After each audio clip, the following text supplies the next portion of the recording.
ভালোবাসারে ঘায়ে কাঁদালে তুমি মোরে, নিবিড় বেদনাতে পুলক লাগে গায়ে, কাঁদালে তুমি মোরে। ভালোবাসারে ঘায়ে কাঁদালে তুমি মোরে।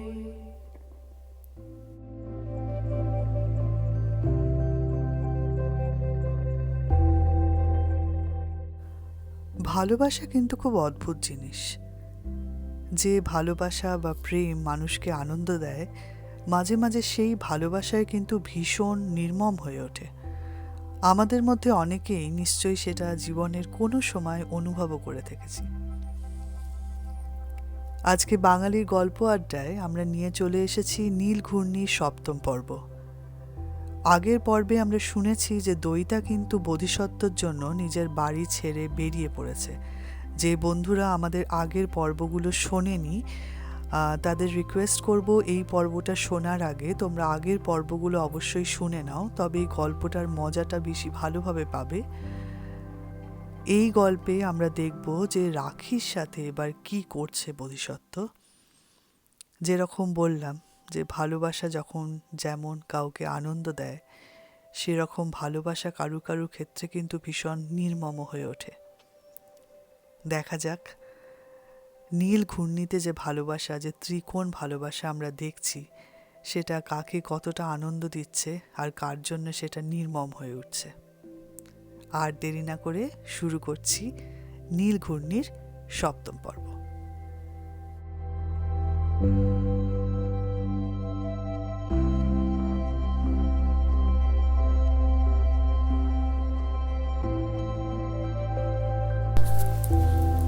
স্লিপ পাঠিয়ে হোস্টেলের বাইরের গেটে অপেক্ষা করছিল সৌমিক। সঙ্গে সঙ্গে একটা চাপা টেনশনেও ভুগছিল। দুম করে এভাবে চলে আসাটা কি উচিত হলো তার? যদি এখন দইতা দেখা না করে, যদি দরজা থেকেই হাঁকিয়ে দেয়। বছরের শেষ দিন আজ, জব্বর ঠান্ডায় কলকাতার চেয়েও শীতটা এখানে অনেক বেশি, সম্ভবত খোলামেলা বলেই। প্রায় ১টা বাজে এখন, অথচ রোদ্দুরের তেজ দেখে তার টের পাওয়ার উপায় নেই। কেমন যেন মরা মরা ভাব। তাপ নেই, শুধু রংটাই আছে। বইছে হিম মাখা কনকনে হাওয়া। জামা সোয়েটার ভেদ করে ঢুকে যাচ্ছে হাড় করে। ঠান্ডার ঝাপটায় চারিদিকের গাছপালাগুলো কাঁপছে ঠকঠক। প্রতীক্ষার প্রতিটি মুহূর্ত অনন্ত দীর্ঘ মনে হয়। মাত্র ৫ মিনিটেই হাঁপিয়ে উঠেছিল সৌমিক। ঝোঁকের মাথায় ছুটে আসার মূর্খামির জন্য নিজেকেই ধমকাচ্ছিল। এমন সময় ফিরল মহিলাটি। দরজা থেকেই ঘোষণা করল, দইতা মিত্র নেই। সৌমিক এগিয়ে এলো। তা কি করে হয়? হোস্টেলেই তো থাকার কথা। একটু আগেও ছিল, এখন ঘর তালা বন্ধ। গেছে কোথায়? তা বলতে পারবো না। আপনাদের খাবার ঘরে নেই তো? মেয়ে কম, খাওয়া দাওয়া অনেকক্ষণ চুকে গেছে। ও, এলে কিছু বলতে হবে? সৌমিক একটুক্ষণ ভাবল, যদি দেখাই না হয়, মিছিমিছি আগাম বার্তা জানিয়ে কি লাভ? নিজেকে কি তাতে আরো খেলো করা হবে না? এমনিতেই হয়তো দইতা হাসছে মনে মনে, বিয়ের শখ উতলে ওঠা ছেলেটাকে জব্দ করতে পেরেছে বলে। গলা ঝাড়ল সৌমিক। থাক, দরকার নেই।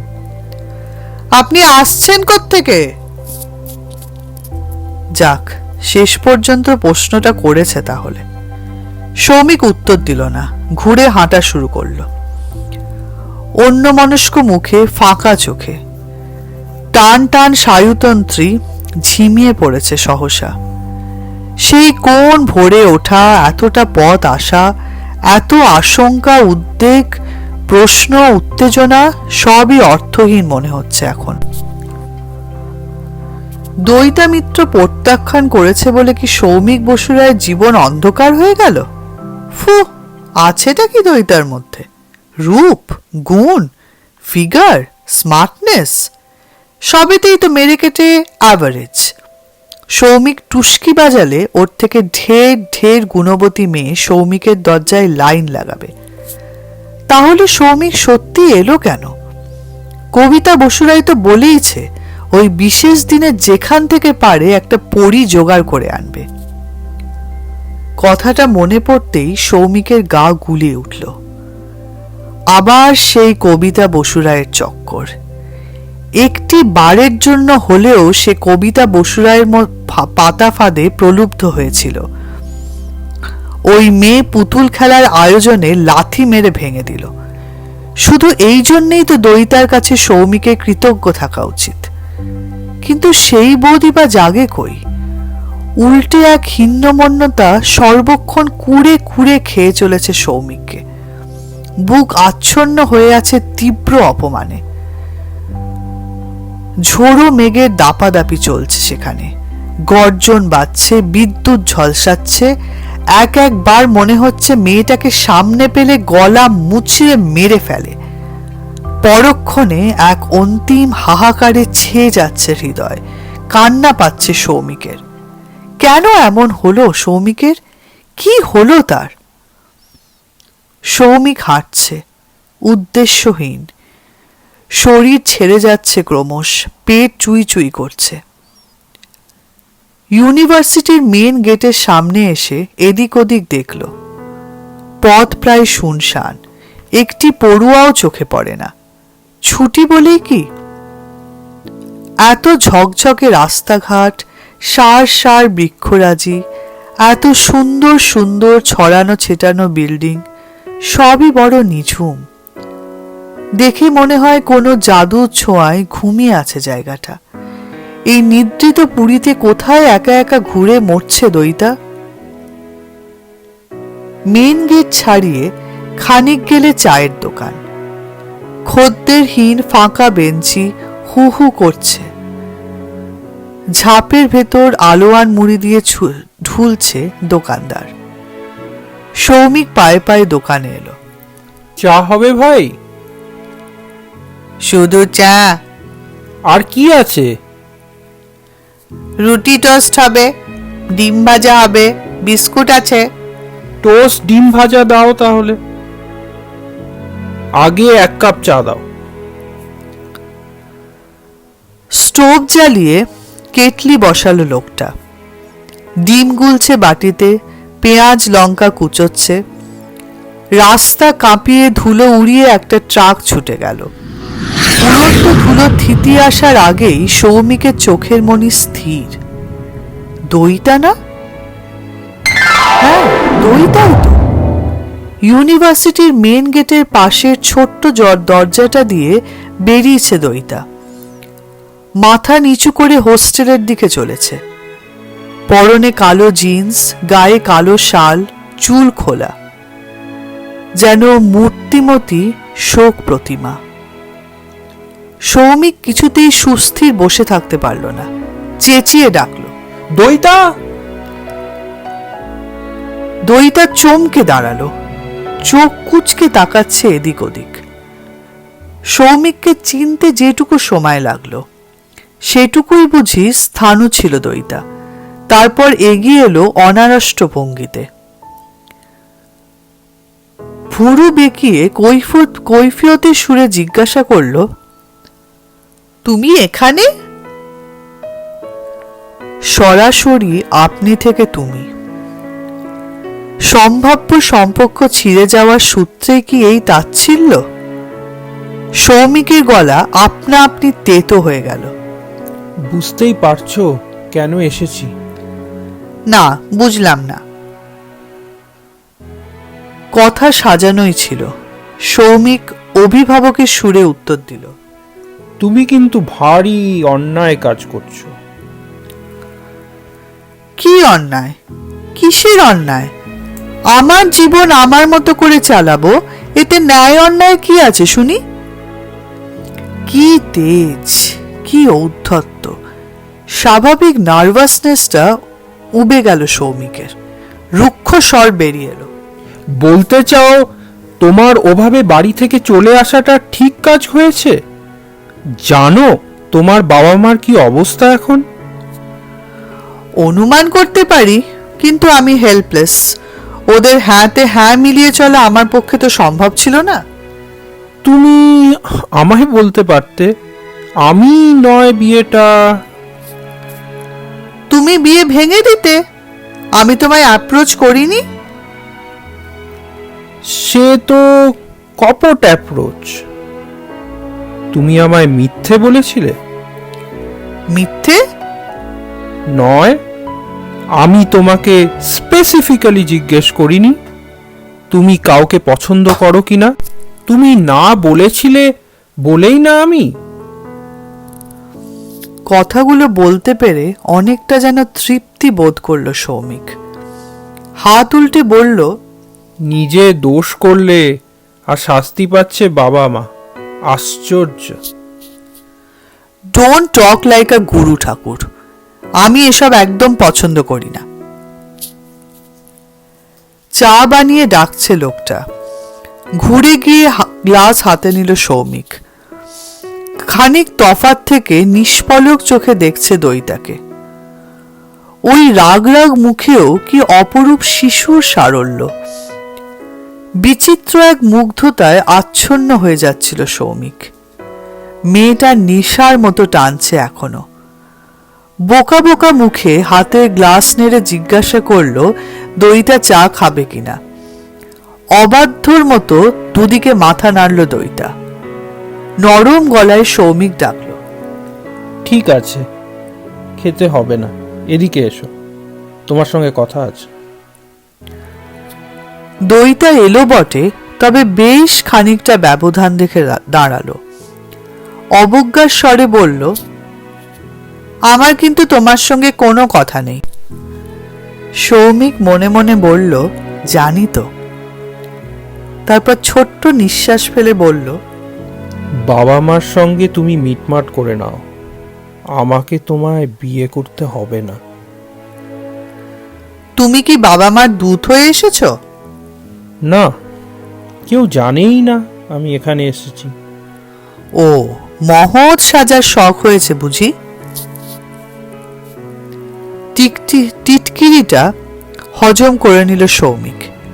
এর চেয়ে অনেক বড় অপমানিত সে আত্মস্থ করেছে, নয় কি? গলা নামিয়ে বলল, আমার কিছু সাজারই বিন্দুমাত্র শখ নেই। আমি শুধু চাই আমাকে কেন্দ্র করে একটা ফ্যামিলিতে বাবা মার সঙ্গে মেয়ের রিলেশন নষ্ট না হোক। ধন্যবাদ। আমার সঙ্গে আমার বাবা মার কি রিলেশন হবে সেটা আমিই বুঝে নেব। এ ব্যাপারে বাইরের লোকের নাক গলানোর কিন্তু কোনো প্রয়োজন নেই। কথাগুলো চিবিয়ে চিবিয়ে বলল দইটা, এবং প্রায় সঙ্গে সঙ্গে কাঁধ ঝাঁকিয়ে হাঁটা দিয়েছে। তার গমন পথের দিকে তাকিয়ে থাকতে থাকতে বুকটা ভারী হয়ে এলো সৌমিকের। অর্থহীন মন কেমন করা, যুক্তিহীন বিষাদ। দইটার কাছ থেকে অন্য কোনো ব্যবহার কি প্রত্যাশিত ছিল? সৌমিক কি ভেবেছিল তাকে দেখে নৃত্য করবে দইটা? টোস্ট অমলেট রেডি, সৌমিককে ডাকছে লোকটা। বেঞ্চিতে এসে বসল সৌমিক। খিদেটা মরে গেছে, জিভ বিস্বাদ। পাউরুটির কোণ খুঁটল একটু, মুখে তুলতে পারল না। প্লেটটা সরিয়ে পার্স বের করল। কত হয়েছে ভাই? ভাল লাগছে না? 4 টাকা দিন। দাম মিটিয়ে উঠে পড়েছে সৌমিক। আবার দইটা যেভাবে হন হন করে গিয়েছে সেভাবেই ফিরে আসছে গটগটিয়ে। সৌমিকের সামনে এসে ঝপ করে দাঁড়িয়ে পড়ল। এই, তুমি কি শুধু বাবা মার কথা শোনাতে এসেছিলে? সৌমিক থমকে গেল। সত্যি তো, কি কথা বলতে এসেছিল সে? তার ছুটে আসাটা তো নেহাতি এক অন্ধ আবেগের তাড়না। কেন দইতা বিয়েটাকে এগোতে গিয়েও ভেঙে দিল? কেন তাকে শুধুমাত্র অপমান করল? এসব প্রশ্ন আর করার কি কোনো মানে হয়? আসল সত্যিটা হলো সে মেয়েটাকে ভালোবেসে ফেলেছে, পতঙ্গের মতো ছুটে এসেছে আগুনের দিকে। কিন্তু এ কথাও কি আর উচ্চারণ করা যায়? সৌমিক ঢোক গিলে বলল, যা বলার তো তুমি বলেই দিয়েছ, আমার আর কি বলার থাকতে পারে। কথাটাই চোরা একটা ক্ষোভ ছিল, বুঝি অনুভব করতে পারল দইতা। একটুক্ষণ দাঁড়িয়ে রইল চুপচাপ, তারপর হাঁটা শুরু করলো পাশাপাশি। এক ঝলক সৌমিককে দেখে নিয়ে হঠাৎ নরম গলায় বলল, আমি বুঝতে পারছি কাজটা আমার ঠিক হয়নি। তুমি হিউমিলিয়েটেড ফিল করছো। তোমার জায়গায় আমি থাকলে আমিও হয়তো ফিল করতাম। I am really extremely sorry. তুমি খুব ভালো ছেলে সৌমিক, তোমাকে রিজেক্ট করার আমার কিন্তু কোনো কারণ নেই। কিন্তু কোনো কোনো ব্যাপারে মানুষ কখনো কখনো খুব অসহায় হয়ে পড়ে। I am really helpless. প্রায় বিড়বিড় করে সৌমিক প্রশ্ন করে ফেলল, ভাগ্যবানটি কে জানতে পারি? দইতা ঝটিকি মুখ তুলেছে, ভুরু কুঁচকে সৌমিককে দেখে নিল একটু। তোমাকে বলাই যায়, you have some right to know. আমি একজন অধ্যাপককে ভালোবাসি, প্রফেসর বোধিসত্ত্ব মজুমদার। নাম শুনেছ? সেই বিজ্ঞানী কদিন আগে কাগজে যার বিরাট ইন্টারভিউ বেরিয়েছিল? হ্যাঁ, শুধু বিজ্ঞানী নন, তিনি একজন বিখ্যাত বিজ্ঞানী। ফ্যাল ফ্যাল করে তাকালো সৌমিক। কিন্তু তিনি তো অনেক সিনিয়র লোক, এজেড মানুষ। ভালোবাসার সঙ্গে বয়সের কি সম্পর্ক? তিনি মোটেই বুড়ো নন, ফিজিক্যালি মেন্টালি অনেকের থেকে অনেক ইয়াং। তার ফ্যামিলি নেই? অফকোর্স আছে, বউ আছে, কলেজে পড়া ছেলে আছে। তাতে আমার কি আসে যায়? আমি তাকে ভালোবাসি, তিনি আমাকে ভালোবাসেন, ব্যাস। সৌমিকের মুখ দিয়ে কথা বেরোচ্ছিল না। মেয়েটা পাগল না নির্বোধ? বয়স্ক অধ্যাপকরা বেশিরভাগই ধোঁয়াটে স্বভাবের মানুষ হয়, বিশেষ করে বিজ্ঞানীরা। সৌমিক যতদূর জানে এদের সাংসারিক জ্ঞানগম্ভীর অত্যন্ত কম। এমন একটা লোকের পায়ে মনোপ্রাণ নিবেদন করে কি পাবে দইতা? আর সে অধ্যাপকই বা কি? একটা বাচ্চা মেয়ের সঙ্গে নীতিজ্ঞান বিবর্জিত হয়ে লটঘট চালিয়ে যাচ্ছে। দইতা চুল দুলিয়ে হাসল। আমি জানি তুমি কি ভাবছ, আমাদের সম্পর্কের পরিণতি কি, তাই তো?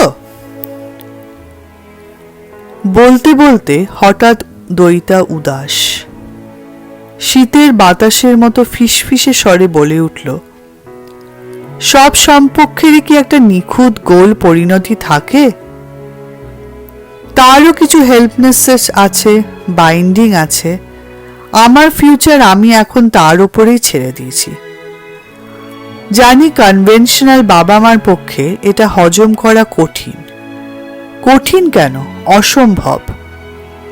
অ্যান্ড ফর দ্যাট রিজন আমি তাদের ছেড়ে চলেও এসেছি, ধরে নিতে পারো চিরকালের জন্য।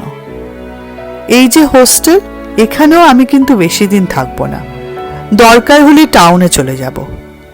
টিউশনি খুঁজছি, নিজের খরচা নিজেই চালাবো।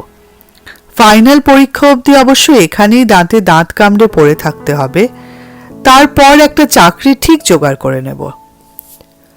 বিপুলা এই ধরনীতে একটা মানুষের পেটের ভাত জোগাড় করার মতো বিদ্যে আমার আছে। বুঝতে পারছো কথাগুলো তোমায় কেন বলছি? সৌমিক শুকনো গলায় বলল। কেন আর, আমাকে শোনাতে ইচ্ছা করে তাই। আগে না স্যার, আমি চাই আমার প্রতিটি কথা তুমি বাড়ি গিয়ে রিপোর্ট করো। নট অ্যাজ এ খোচর বাট অ্যাজ আ মেসেঞ্জার। বাবাকে বলো যখন তাদের কথা শুনলামই না তখন তাদের ওপর আর ডিপেন্ডেন্টও থাকতে চাই না। এটাই তো লজিক্যাল, নয় কি? আমি কেন তাদের বলতে যাব? আগেই তো বললাম কেউ আমাকে এখানে পাঠায়নি, আমিও কাউকে বলে আসিনি। তাহলে তুমিই জেনে রাখো, আমার সিচুয়েশনটা তো বুঝলে, অতএব নো মোর হার্ট ফিলিংস। তুমি কি এখন থেকে আমার বন্ধু হতে পারো না? সৌমিক সম্মোহিতের মতো হাতখানা ধরে ফেলল। খুব কোমল হাত নয়, তবে বেশ উষ্ণ। ছুলে যেন শিরা ধমনীতে বহমান রক্তকণিকারা চঞ্চল হয়ে ওঠে। হাতটা হাতে রেখেই সৌমিক বলল, তোমায় একটা কথা বলবো? কি? তোমার কি মনে হয় না তুমি ভুল করছো? জীবনে কোনটা ভুল কোনটা ঠিক সেটা কি এত সহজে হিসাব করা যায়? আমি মুহূর্ত নিয়ে বাঁচতে ভালোবাসি সৌমিক। আমার কাছে এই মুহূর্তটাই সত্যি, তাকে ভালোবাসাটাই একমাত্র ট্রুথ। ফিউচার কি হবে না হবে এসব ভেবে এই মুহূর্তগুলোকে কেন নষ্ট করব বলো? সৌমিকের বুক চিনচিন করে উঠল। এই যে এখন দইতার হাতে হাত, এই যে এখন বিন্দু বিন্দু দইতা চারিয়ে যাচ্ছে তার গভীরে, এক আশ্চর্য মানবীর ঘ্রাণে সুরভিত হয়ে উঠছে শীতের দুপুর, এই মুহূর্তটাও কি সত্যি নয়? হোস্টেলের গেট এসে গেছে, দাঁড়িয়ে পড়েছে দইতা। তুমি কি এক্ষুনি ফিরে যাচ্ছ? যাই। রাগ নেই তো আর? না। দইতা হাসিটা ধরেই আছে। আমাকে ভুলে যেও প্লিজ। মনে করে একটা খুব যাচ্ছে তাই মেয়ের সঙ্গে তোমার বিয়ে ঠিক হয়েছিল, কপাল জোরে বেঁচে গেছো। সৌমিক ভারী দীর্ঘশ্বাসটা ফেলল, মৃদু হেসে বলল, 3টে কটায় যেন ট্রেন আছে, ফিরতে ফিরতে রাত হয়ে যাবে। হাঁটতে হাঁটতে মোড়ের মাথায় এসে একবার ফিরে তাকালো সৌমিক। মনে একটা ক্ষীণ আশা ছিল হয়তো দইতা দাঁড়িয়ে আছে। ফিরে দেখল নেই। স্টেশনে পৌঁছে সৌমিক দেখল এখনো কিছুটা সময় আছে। টিকিট কেটে প্ল্যাটফর্মের বাইরে এলো সৌমিক। আবেগ অভিমান অনেকটা থিতিয়ে এসেছে। মনে এখন ভর করেছে এক অদ্ভুত নির্লিপ্তা। দইতার কথা যেন তার ভাবতেই ইচ্ছা করছে না, বরং খিদেটা চাগার দিচ্ছে। এদিক ওদিক খুঁজল সৌমিক। দূর একটা ভালো রেস্টুরেন্টও নেই, যা আছে সবই ছোটখাটো পাইস হোটেল। অপরিচ্ছন্ন চেহারা, ম করছে আষ্টে গন্ধ। দোকানি ব্যাপারীরাই এইসব অখাদ্য হোটেলে খায়। চিন্তাটা মাথায় আসতেই সৌমিক নিজের উপরেই রেগে গেল খুব। এই বিরাগ, এই অশ্রদ্ধা, এ তো এই কবিতা বসুরায়েরই দান। কি বিষাক্ত এক নাক পাশে তাকে বেঁধে ফেলেছে কবিতা। নিজের অজান্তে সৌমিকের রুচি বোধ পর্যন্ত নিয়ন্ত্রিত হয় ওই কবিতা বসুরায়ের শেখানো নিয়মে। প্রায় জোর করে একটা হোটেলে ঢুকে পড়ল সৌমিক। ভিড়ের মধ্যেই বসল। কষা মাংস নিল 1 প্লেট, সঙ্গে রুটি। ঠেসে ঝাল দিয়েছে মাংসে, খেতে খেতে চোখ বেয়ে জল পড়াচ্ছে। একা মনে হেসে ফেলল সৌমিক। ব্যর্থ প্রেমের হতাশা বিনা শেষে মাংসের ঝোলের মধ্যে গিয়ে ফুটে বেরোল রাগটাও কান্নাটাও। সামনের বেঞ্চি থেকে একটা হাঁটুরে লোক জুলজুল চোখে দেখছে সৌমিককে। বোধহয় এই মিটিমিটি হাসির অর্থ বোঝার চেষ্টা চালাচ্ছে। সৌমিক ভ্রুক্ষেপই করল না। কচকচ পেঁয়াজ চেবোচ্ছে, এক চুমুকে গ্লাসের জল শেষ করে ফেলল। কবিতা বসুরায় যে মতলবই ভাজুক, সৌমিক আর বেলতলায় যাচ্ছে না। কোণের বেনারসিটা মায়ের ভাগ্যেই নাচছে। ড্রামের ঘোলাটে জলে মুখ ধুয়ে কাউন্টারে পয়সা মেটালো সৌমিক। পরিতৃপ্ত মেজাজে মৌরি চিবোচ্ছে।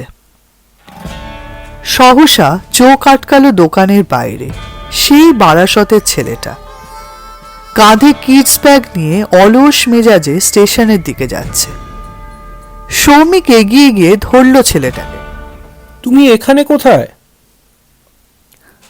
বাবুয়াও অবাক হয়েছে, বলল, আমার তো এখানেই বাড়ি, ক্যাম্পাস টাউনে। আপনি এখানে কোথায় এসেছিলেন? ওই ক্যাম্পাস টাউনেই এক বন্ধুর সঙ্গে দেখা করতে। বলেই সৌমিকের মগজ কম্পিউটারে জোর ঝাঁকুনি খেলো একটা। জিজ্ঞাসা করল, তোমার নামটা যেন কি বলেছিলে সেদিন? শুদ্ধ সত্য মজুমদার। তুমি প্রফেসর বোধিসত্ত্ব মজুমদারের ছেলে? বাবুয়া হঠাৎই যেন আড়ষ্ট হয়ে গেল। দায়সারা ভাবে বলল, হ্যাঁ। সৌমিকের হৃৎপিণ্ড ধকধক করে উঠল।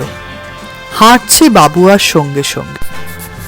কৌতূহলের কারণটা যেন অনুমানও না করতে পারে বাবুয়া এমন ভাবে কথা শুরু করল। তোমার বাবা তো বিখ্যাত ব্যক্তি। বাবুয়া টিকিটের লাইনে দাঁড়িয়েছে। আলগা চোয়াল ফাঁক করল শুধু।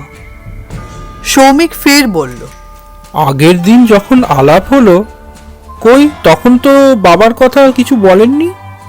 এত পণ্ডিত মানুষ। পরিচয় তো হয়েছিল আপনার সঙ্গে আমার। বাবা সেখানে আসবে কেন? তা বটে। তোমার মা সেই দাদুর মৃত্যুর সময় গেছিলেন। চলে এসছেন নিশ্চয়? হ্যাঁ, অনেক দিন। আমার সায়েন্টিস্টদের সম্পর্কে ভীষণ কিউরিয়াসিটি। কত গল্প শুনি সায়েন্টিস্টদের। তোমার বাবা কিরকম? রাশভারী? Absent minded? আমায় জিজ্ঞেস করছেন কেন? বাবুয়া একটু বিরক্ত মুখেই টিকিট কাউন্টার থেকে বেরিয়ে এলো। জানতে ইচ্ছা থাকলে আমার বাবাকে গিয়ে জিজ্ঞেস করুন। না, তুমি তো অনেক ক্লোজ থেকে দেখো, তাই। তোমার বাবা খুব বইয়ের পোকা, তাই না? হুঁ। আমার বন্ধু বলছিল ইউনিভার্সিটিতে নাকি প্রফেসর মজুমদার সকলের প্রিয়। বাড়িতে নিশ্চয়ই ছাত্রছাত্রীদের খুব উৎপাত হয়। না, বাবা একা একাই পছন্দ করে। তুমি কি প্রত্যেক উইকেই বাড়ি আসো? না। কলকাতায় তুমি কি নিয়ে পড়ছো জানো? ইংলিশ। কেন সায়েন্স পড়লে না কেন? এত বড় একজন বিজ্ঞানীর ছেলে হয়ে। বাবুয়া প্রশ্নটার উত্তর দিল না। ঘুরে দাঁড়িয়ে বলল, আপনি কি এই ট্রেনেই ফিরছেন? হুঁ। তোমার বাবা যেন এখন কি নিয়ে কাজ করছেন? বাবুয়া এবারও উত্তর দিল না। ব্যস্ত মুখে ঘড়ি দেখছে। তাড়াহুড়ো করার ভঙ্গিতে বলল, আমি একটু জল খেয়ে আসছি। সৌমিক টের পাচ্ছিল বাবার প্রসঙ্গ ভালো লাগছে না বাবুয়ার। বোধিসত্ত্ব মজুমদারকে কি পছন্দ করে না ছেলেটা? কেন করে না? দইটাকে নিয়ে কি ওদের ওখানে অশান্তি বেঁধে গেছে? না, ছেলেটাকে ছাড়লে চলবে না। ট্রেনে যেতে যেতে আলো ভালো করে ভাব জামাতে হবে। আপন মনে মাথা দোলালো সৌমিক। দইটার প্রেমিকটিকে অন্য আলোকেও চিনে রাখা দরকার।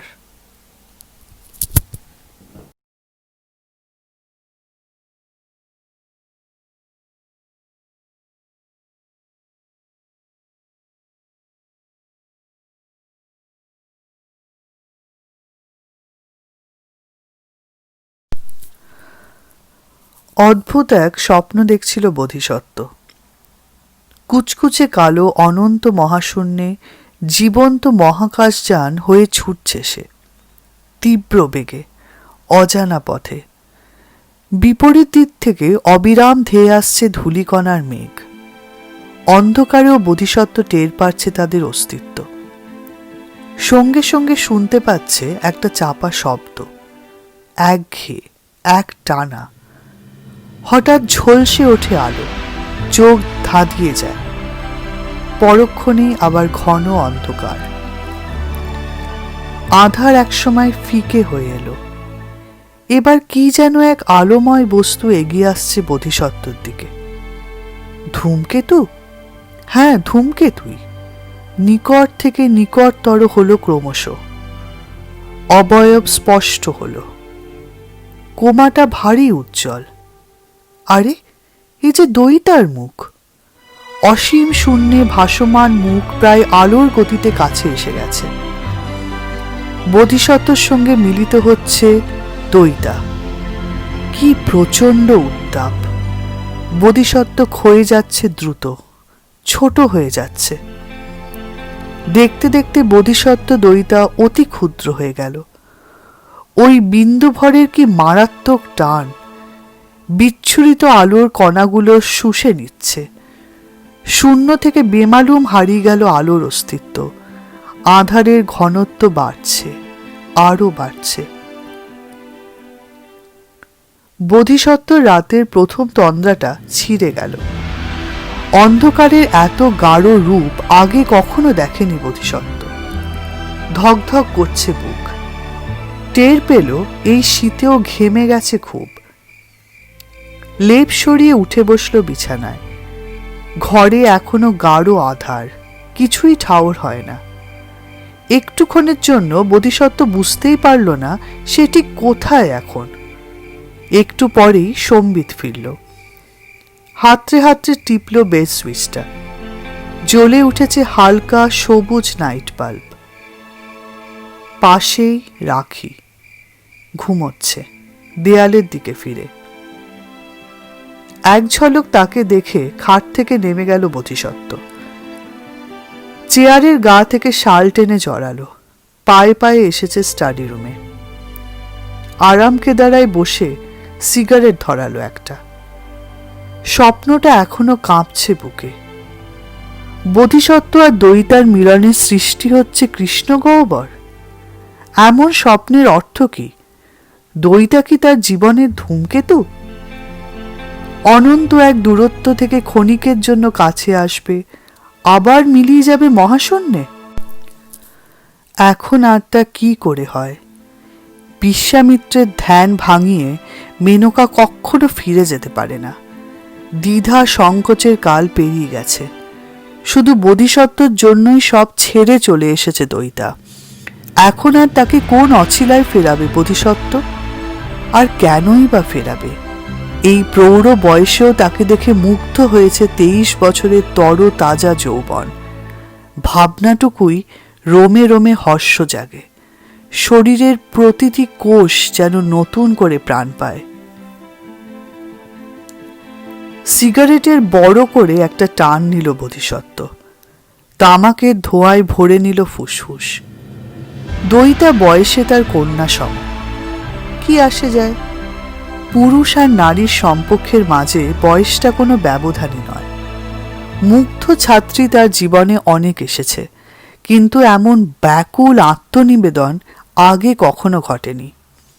দইতাই তাকে জাগিয়ে দিল, বুঝিয়ে দিল তার যৌবন এখনো ফুরোয়নি। শরীরী কামের অসহ্য তাড়নায় এমন পুড়ছে বোধিসত্ত্ব, এ কথাই বা সে অস্বীকার করে কি করে? যদি এর জন্যে মহাশূন্যে কৃষ্ণ গহ্বর হয়ে যেতে হয় তো তাও আচ্ছা, তবু দইতাকে হারিয়ে ফেলার মতো মূর্খামি সে কিছুতেই করতে পারবে না। রাত্রির এক আশ্চর্য ক্ষমতা আছে। সে শুধু চরাচর আধার নামিয়েই ক্ষান্ত হয় না, মনের গোপন অন্ধকারকেও সে প্রকট করে দিতে পারে। এই অন্ধকার স্টাডি রুমে বসে গবেষণার কথা আর ভাবছিল না বোধিসত্ত্ব। ঘরের নীলাভ শূন্য স্থান এখন শুধু দইতার হলোগ্রাম। নগ্ন দইতা, বাদামের মতো দেহের রং, কচি লেবু পাতার পেলবতা ত্বকে। কি মসৃণ নাভি, কি অপরূপ, কি মোহময়ী দইটা। বোধিসত্ত্ব শরীরের চাপে মোমের প্রতিমা গলে গলে যাচ্ছিল। বোধিসত্ত্বর মধ্যেও আগুন আছে তাহলে এখনো। শরীর অস্থির অস্থির লাগছে বোধিসত্ত্বর। হাত বাড়িয়ে দইটাকে ছুতে চাইল বোধিসত্ত্ব। কিচ্ছু নেই, বেবাক শূন্যতা। অতৃপ্তি বেড়ে গেল বহু গুণ। বোধিসত্ত্ব কাঁপছে জোড়ো রোগীর মতো। ওই মাদক যৌবন কি একবার দুবার উপভোগ করলে তৃষ্ণা মেটে? আরো চাই, আরো চাই, অনন্ত বারের জন্যে চাই, চিরকালের জন্য চাই। কিন্তু তাদের দুজনের সম্পর্কটা কি হবে? দইটা রোজ ছলছল চোখে বলছে সে আর হোস্টেলে থাকতে চায় না। বাবা মায়ের অর্থের এক মুহূর্তের জন্য আর প্রতিপালিত হওয়ার ইচ্ছা নেই তার। টাউনে ঘর খুঁজছে দইটা, কিন্তু চালাবে কি করে? বোধিসত্ত্ব টাকা দেবে? দিতেই পারে, অর্থটা তো কোনো সমস্যাই নয়। কিন্তু দইটা কি নিতে রাজি হবে? বোধিসত্ত্বই বা তখন দইতার কাছে যাবে কোন পরিচয়ে? তাদের সুন্দর সম্পর্কের মাঝে একটা ইতর গন্ধ এসে যাবে না? ঘরের বড় আলোটা জ্বলে উঠল। ঘোর ঘোর ভাব কেটে গেল বোধিসত্ত্বর। পেছনে রাখি। জড়ানো স্বরে বোধিসত্ত্ব বলল, কি হলো, আলো জ্বালালে কেন? অন্ধকারে এসে ভূতের মতো বসে আছো কেন? ইচ্ছা হচ্ছে, বসে আছি। মানুষ বটে একটা, এই সিটির রুম হিটারও জ্বালাওনি। বলতে বলতে সুইচ অন করে বোধিসত্ত্বর পিছনে এসে দাঁড়ালো রাখি। আলগা হাত রেখেছে বোধিসত্ত্বর পিঠে। নরম গলায় জিজ্ঞাসা করল, ঘুম আসছিল না বুঝি? রাখির হাত অস্বস্তিকর রকমের ভারী ঠেকল বোধিসত্ত্বর। উত্তর না দিয়ে সরিয়ে দিল হাতখানা। রাখি ঝুঁকে বোধিসত্ত্বকে দেখল। কাজ নিয়ে বসবে এখন? বোধিসত্ত্ব এবারও কোনো উত্তর দিল না। আর একটা সিগারেট লাগিয়েছে ঠোঁটে। দেশলাই জ্বালালো অভ্যাস মতো তাড়াতাড়ি।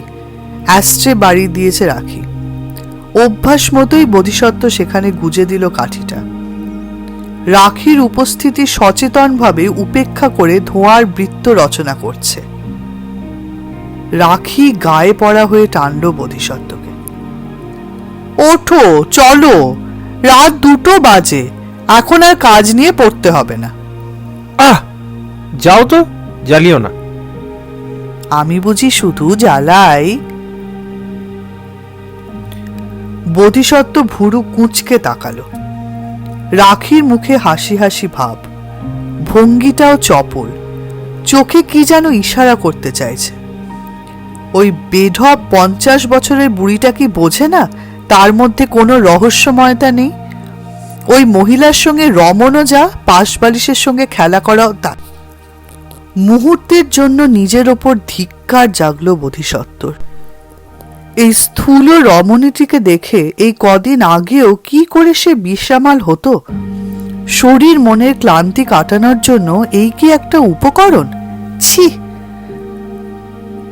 বোধিসত্ত্বর বিরক্তিটা পড়তে পারেনি রাখি। স্বামীর এক দৃষ্টে তাকিয়ে থাকা দেখে বুঝিবা একটু বিহ্বলই হয়ে গেছে সে। আদরে ভঙ্গিতে আরও একটু ঘনিষ্ঠ হলো। বোধিসত্ত্বর মাথা টেনে নিয়েছে বুকে। চলো চলো, ঠান্ডায় জমে যাচ্ছি এখানে। ঝট করে মাথা ছাড়িয়ে নিল বোধিসত্ত্ব। যাও না, তোমায় বারণ করেছে কে? কখনো কখনো এমন অপমানে মাথা নিচু করে চলে যায় রাখি।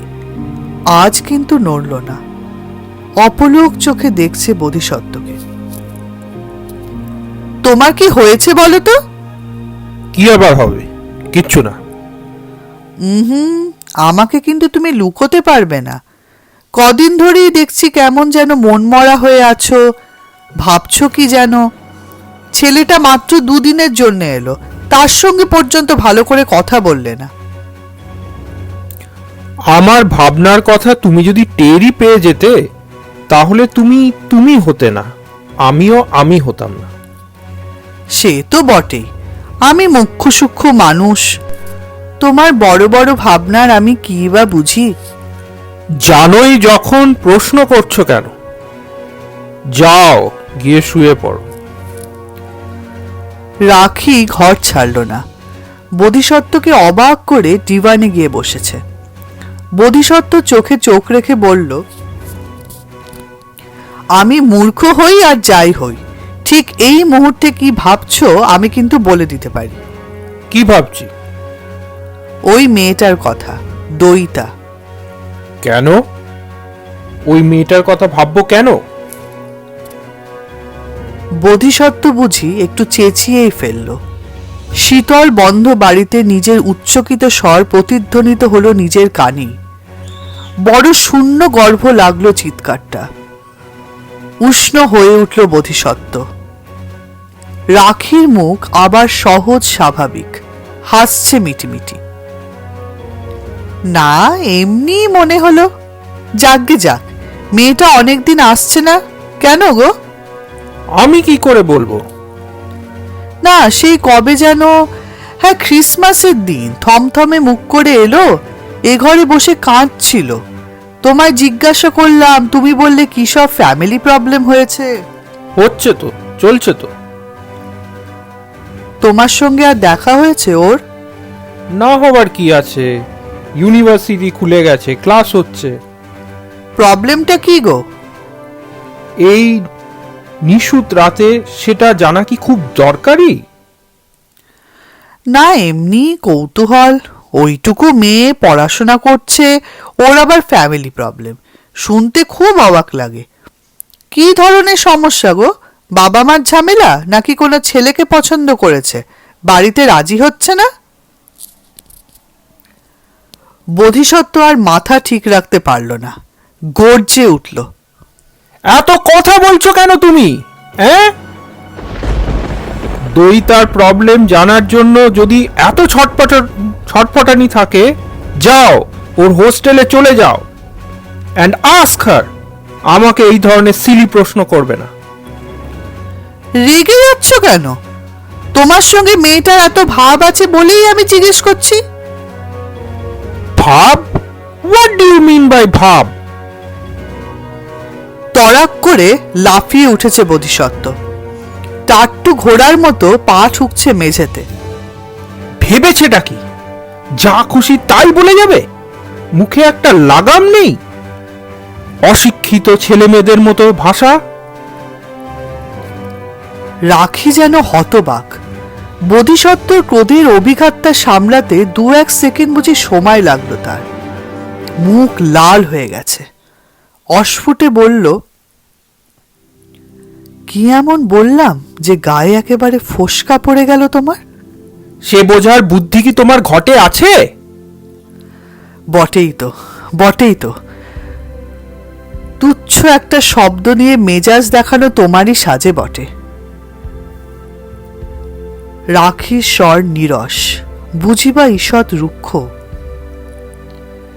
এই যে আমি যখন বাপের বাড়ি গেলাম, তখন রোজ যে সকাল সন্ধে মেয়েটা আসতো, তোমায় রান্না করে খাওয়াচ্ছে, সারাদিন এ বাড়িতে থাকছে, তুমি আমাকে এসব বলনি, গল্প করেও না। পাড়া প্রতিবেশীদের মুখে আমায় শুনতে হয়েছে, তাও আমি সে নিয়ে তোমায় একটি প্রশ্নও করিনি। তুমি কি বলতে চাও? তুমি কি আমায় সন্দেহ করো? আমি কিছুই করি না, ঘটনাটা বলছিলাম আর বুঝতে চাইছিলাম তুমি অত রেগে যাচ্ছ কেন। কথাটার খোঁচাটা আরো উস্কে দিল বোধিসত্ত্বকে। হিংস্র চোখে রাখিকে দেখল, গড়গড় করতে করতে বলল, হ্যাঁ, তুমি যা ভাবছো তাই। আমি ভালোবাসি দইতাকে। কেন ভালোবাসি শুনবে? সহ্য করতে পারবে? বিকজ তুমি আমার জীবনে অসহ্য হয়ে উঠেছ। তোমার সঙ্গে আমার কিছু মেলে না, নাথিং। থট নয়, ওয়েভ লেন্থ নয়। আমার মতো লোকের একটা ইন্টেলেক্টের ক্ষুধা থাকে, কোনোদিন তুমি সেটা মেটাতে পারোনি। বিয়ের এতকাল পরে তুমি এসব কি বলছো? আমাদের একটা 20 বছরের ছেলে আছে। So what? যা সত্যি তা কোনো না কোনো দিন তো বলতেই হবে। তুমি একটি আদন্ত বোকা নগণ্য মহিলা। তোমার সঙ্গে 2 মিনিট কথা পর্যন্ত বলা যায়। You don't deserve to be my companion. তোমাকে যে এত বছর আমি টলারেট করেছি সেটা তোমার বাপ 14 পুরুষের ভাগ্যে। দইতার কথা বলে আমায় উত্তেজিত করো না। তুমি দইতার পায়ের নখের যোগ্য নও। এ বাড়িতে থাকতে হলে মুখ বুজে থাকবে। দইতাকে নিয়ে কখনো আর একটা প্রশ্নও নয়। ঢুকছে মাথায় কথাগুলো? রাখি যেন বিদ্যুৎস্পৃষ্ট, চোখের পাতাও পড়ছে না তার। বজ্রাহত পোড়া গাছের মতো দাঁড়িয়ে রইল কিছুক্ষণ, তারপরে প্রায় টলতে টলতে বেরিয়ে গেল ঘর থেকে। বোধিসত্ত্ব ফিরে তাকানোরও প্রয়োজন মনে করল না, আবার আরাম কেদারায় বসেছে। এক ঝটকায় কথাগুলো বলে ফেলে চাপা একটা মুক্তির উল্লাস লাগছে ভেতরে।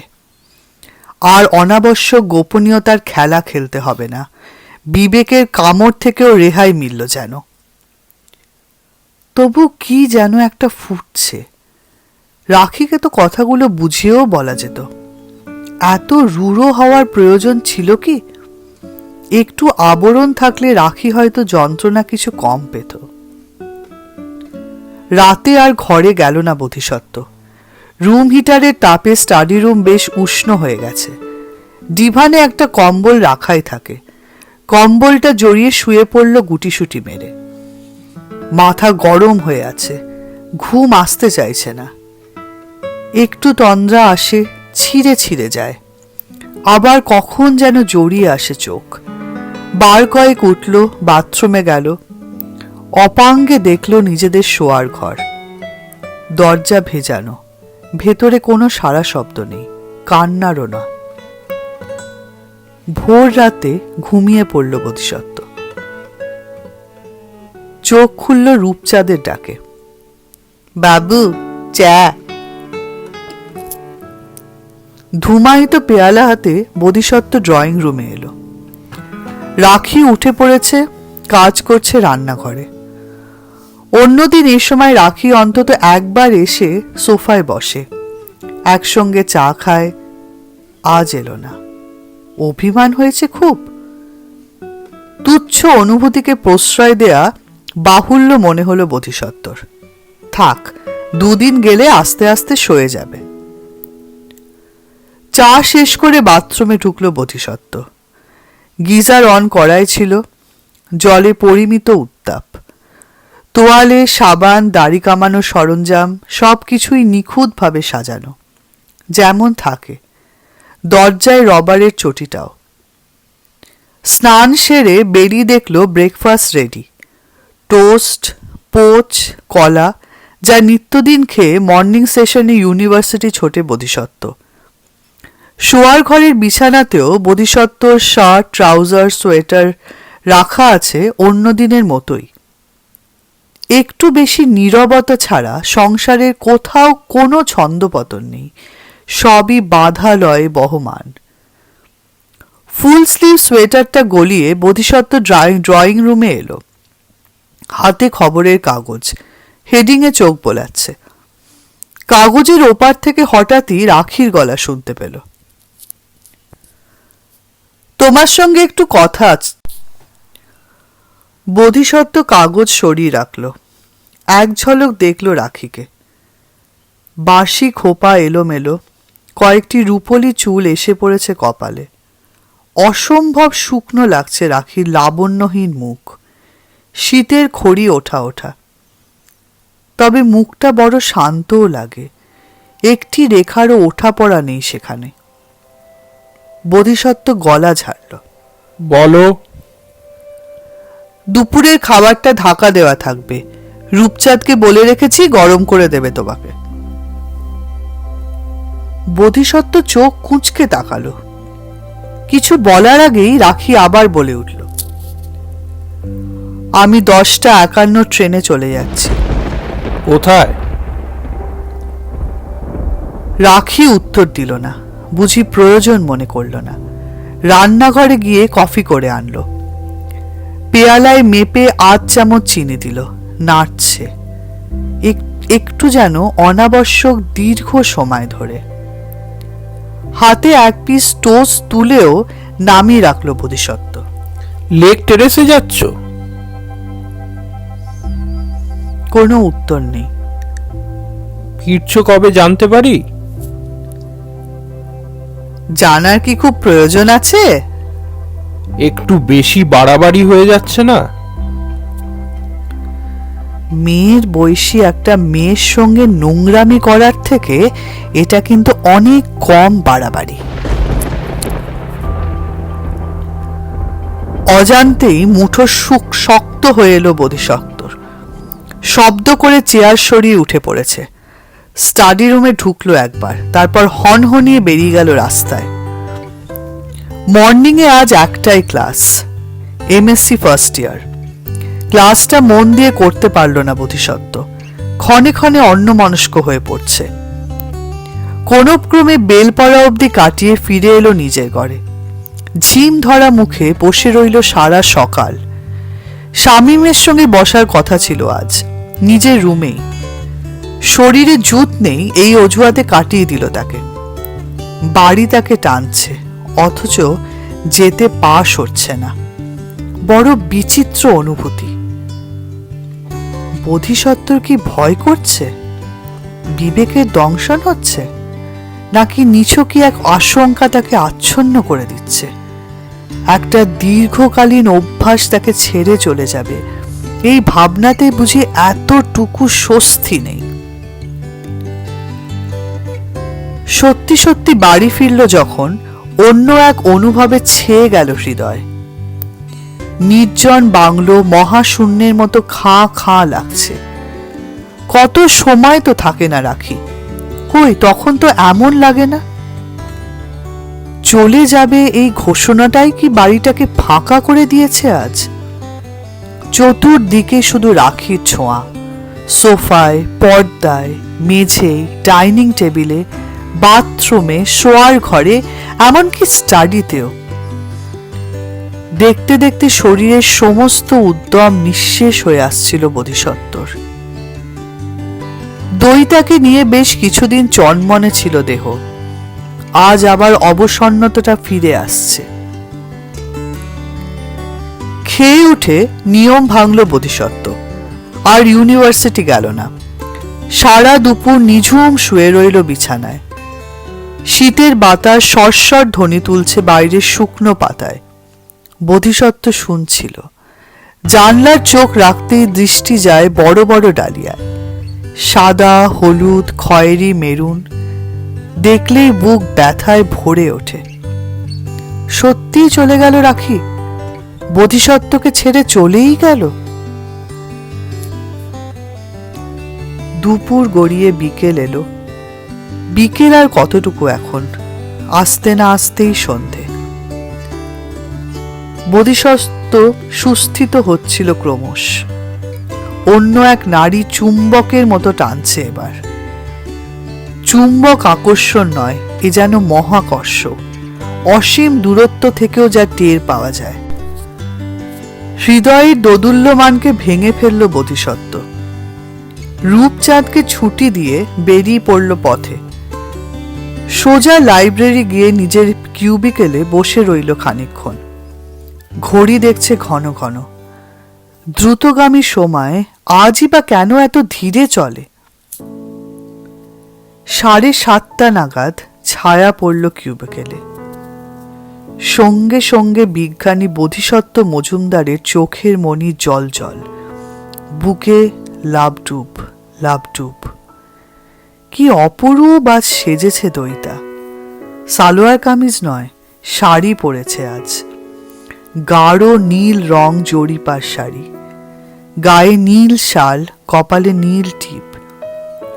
এ কি অভিসারের সাজ, নাকি দইতা আজ আকাশ হয়েছে?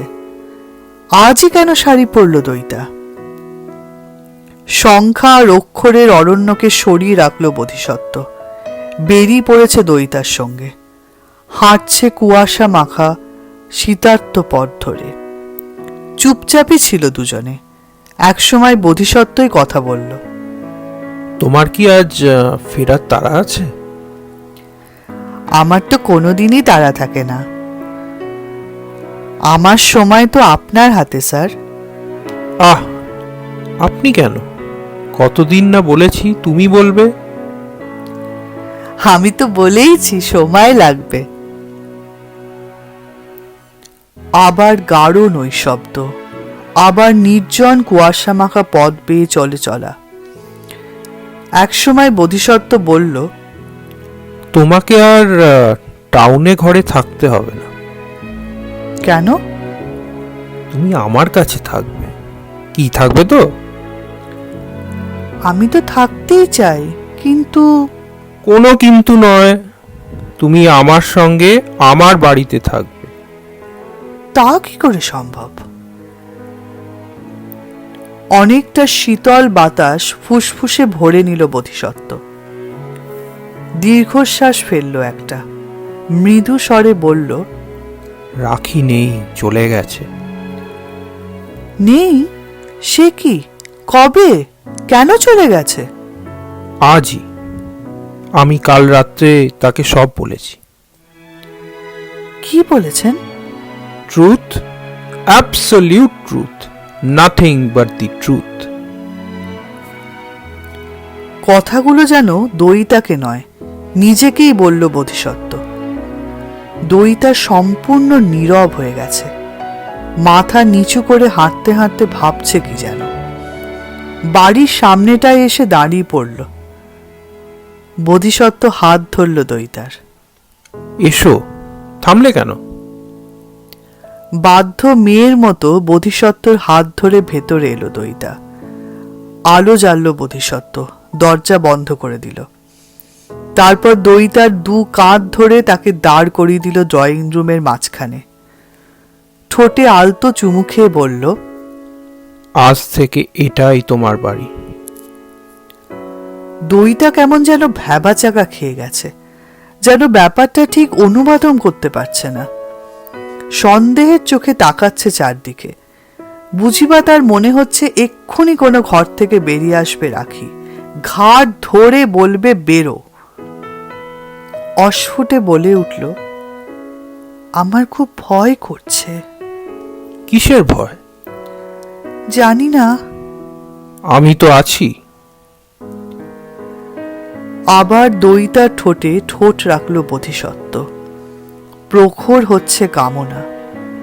বোধিসত্ত্বর ওষ্ঠ শুষে নিচ্ছে দইতার প্রাণরস। দু হাতে আঁকড়ে ধরেছে দইতাকে। টের পাচ্ছে দইতার হাতও উঠে এসেছে তার পিঠে। সেও যেন ছটফট করছে তৃষ্ণায়। বোধিসত্ত্ব মুখ সরিয়ে নিল, গাঢ় চোখে রেখেছে দইতার চোখের মণিতে। ভয় কাটছে? জানি না। এই তো চেয়েছিলে তুমি, নয় কি? জানি না।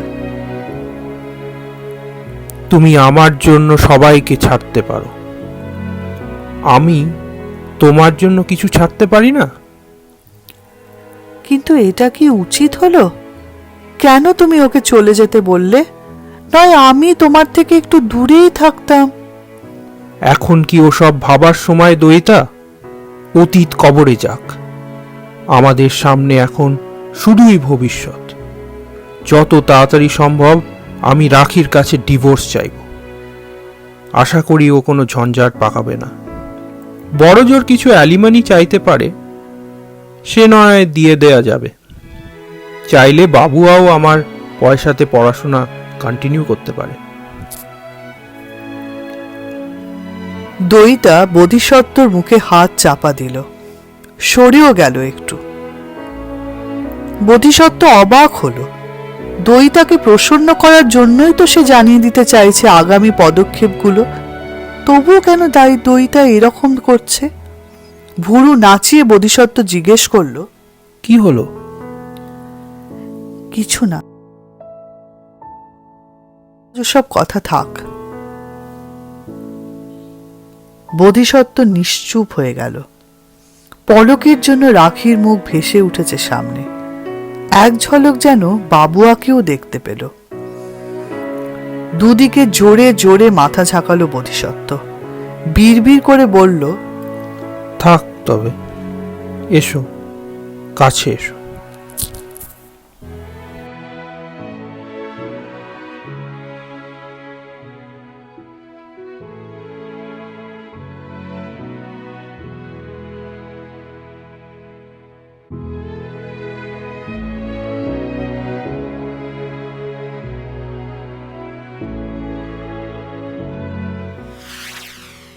কেমন লাগলো আজকের পর্ব? আমাদের এই বাংলার গল্প আড্ডা চ্যানেলটা আপনাদের কেমন লাগছে এটা আমাদের অবশ্যই কমেন্ট সেকশনে জানাবেন। নীল ঘূর্ণি গল্পটাই বা আপনাদের কেমন লাগছে, বা এই ধরনের আর কি গল্প আপনারা শুনতে চান সেটাও আমাদের কমেন্টের মাধ্যমে নিশ্চয়ই জানাবেন। আর আমাদের এই চ্যানেলটি ভালো লাগলে আমাদের চ্যানেলটি নিশ্চয়ই সাবস্ক্রাইব করবেন, শেয়ার করবেন, লাইক করবেন। আর হ্যাঁ, বেল আইকনটা কিন্তু অবশ্যই টিপবেন, যাতে আমরা যতগুলো পর্ব আপলোড করছি আপনাদের কাছে প্রথমেই নোটিফিকেশনটা পৌঁছে যায়। আবার খুব শিগগিরই পরের পর্ব নিয়ে আমরা ফিরে আসছি। ততদিন সবাই ভালো থাকবেন, সুস্থ থাকবেন। খুব তাড়াতাড়ি আবার দেখা হচ্ছে। নমস্কার।